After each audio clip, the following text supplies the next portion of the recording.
السلام عليكم ورحمة الله وبركاته، حبايب قلبي اخواتي حبايبي، ربنا يديمكم نعمة في حياتي. وشايفين الفطير الجميل ده؟ الفطير كان جميل جدا جدا وريحته جميلة ومورق كده وفل الفل.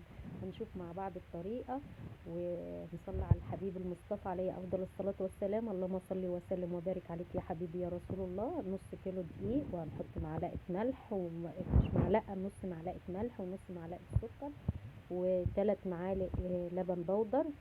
انا بحب انكس كده باللبن البودر، بيديله طعم حلو. تمام، اللي عنده لبن بودر تمام، ما عندوش مش مشكلة، يقدر يستغنى عن الخطوة ديت.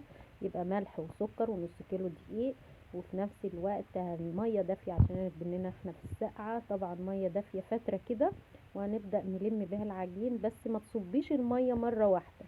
تمام، يعني بالتدريج، وكل ما تشوف انه محتاج تصب حبة بحبة وتلمي في الدقيق وتعجنيه.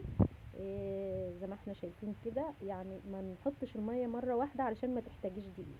يعني بصي، عدلي المسألة، لا مرة واحدة ولا مثلا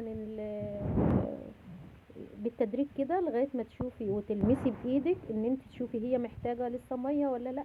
هتيجي تبصي تلاقي الدنيا اتلمت معاكي، والعجينه خلصت خالص من ايدك، يعني سلكت من ايدك، يبقى كده العجينه خلاص تمام. وطبعا زي ما انت شايفه كده بنعجنها عجنه كويسه، وزي ما انتم شايفين برضك انا بحط الميه بالتدريج.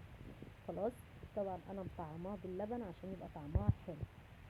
والله العظيم مش هقول لكم، زي ما انتم شايفين كده خلصت عجن. طبعا شوفوا خالصه من ايدي ازاي، كده بتبقي عارفه ان العجينه ناجحه، لانها بتخلص من ايدك كده، انها لا محتاجه دقيق ولا مثلا ميه كتير ولا العجين كتير. في نفس الوقت انا ريحتها شويه، طبعا ما فردتهاش على طول، انا ريحتها قيمه 10 دقايق. بس الفيديو دوت كان اتشال خالص، اتمسح. اللي هي اثناء ما انا سبتها ترتاح، وديت انا فردتها زي ما انتم شايفين كده. طبعا انا كنت جزأتها على اتنين، على الكمية النص كيلو عملتهم اتنين في صينيتين يعني. فبنجيب السمنة كده، سمنة بلدي بقى او اي سمنة عندك، بس هي يفضل سمنة بلدي، فانا كنت مطعمة بالزبدة والسمنة البلدي مع بعض. خلاص، عشان من اللون اصفر برضك ما تقولوش هي صفرة ليه، كانت زبدة معلقة زبدة كده على معلقة سمنة بلدي. وبدأت ان انا ادهن بها بعد ما فردتها زي ما انتم شايفين، افرد كده السمنة عليها وادهنها كلها. وكل حافية هتتنيها تدهنيها بالسمن، يعني كل اتجاه تتنيه تدهنيه بالسمن، لان ده بيبقى عامل التوريق، او اللي هي الترويقة اللي بتبقى مورقة من جوه بسبب الطبقات اللي احنا بنعملها دي. فلازم تدهنيها سمنة عشان تبقى مورقة كده وجميلة زي ما انتم شايفين. كل طبقة بتنيها بدهنها بالسمن. وفي الاخر برضك بعد ما بطبقها خالص خالص بسيبها ترتاح قيمة 10 دقايق، وبعد من كده بنفردها في الصينية بتاعتنا. والطبقات اللي احنا تانينا دي، هي دي بتبقى طبقات التوريق. سامحوني بقى، لان كل ما بقول ترويق اقول ترويق. عموما كل طبقة بنتنيها زي ما احنا شايفين كده، انا بدهنها سمنة، لان دي انا مش بطبطب، انا بس بدهن بصوابعي كده. تمام، يعني علشان تفكركم ما ياخدكوش ان انا ببططها او ان انا بفردها، لا، انا بدهن بس بصوابعي كده. وكل طبقة زي ما احنا شايفين بدهنها سمن، علشان هي دي اللي هتبقى ايه، الطبقات اللي هي اللي من الداخل طبقات مورقة. خلاص، مش هقول مروقة، هقول مورقة. دعموكم ليا باللايك حبايب قلبي، ما تنسوش الاشتراك، تفعلوا زر الجرس عشان يوصلكم كل ما هو جديد. بالله عليكم ما تنسوا كده اللايك، لان هو لو مش هيفرق معاكم هي دوسة صباع. وطبعا اللي مع يعني ما داش دوسة الجرس، يا ريت يفعله علشان يوصلوا كل ما هو جديد. او اللي هو مشترك وما بيوصلهوش اشعار مني، يا ريت يلغي الاشتراك ويرجع يشترك تاني. حبايب قلبي، فضلا ليس امرا. وزي ما انتم شايفين كده هنسيبها ترتاح بعد ما عملنا قدامكم التوريق بتاعها.